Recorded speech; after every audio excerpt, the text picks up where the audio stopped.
You're watching EAC News. Thank you for joining us.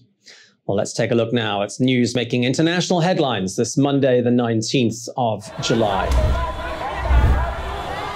Chaos in Bangkok this weekend as Thai police fired water cannon, tear gas and rubber bullets at protesters who were trying to march on the office of the Prime Minister, calling for him to resign.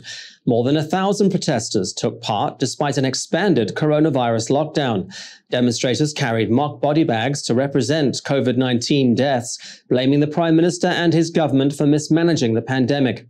Police used brute force when some protesters tried to dismantle barbed wire and metal barricades.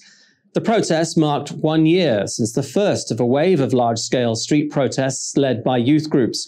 Thailand reported 11,397 new infections and 101 more deaths on Sunday, bringing the country's totals to 403,386 cases and 3,341 fatalities.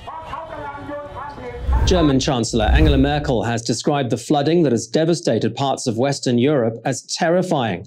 The death toll across the region has risen to over 188, most of them in the German region of Bavaria.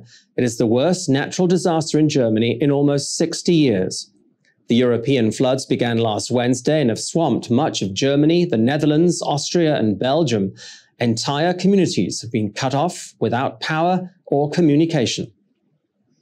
And Oregon's Bootleg fire shows no signs of stopping. Raging now for over a week, it has become the state's 5th largest blaze in more than a century.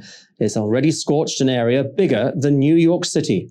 The flames have destroyed at least 21 homes and 54 other structures. A further 5,000 homes are threatened. Almost 2,000 firefighters and a dozen helicopters and airplanes are tackling the fire. Bootleg is by far the biggest of 70 active wildfires currently burning in 12 states.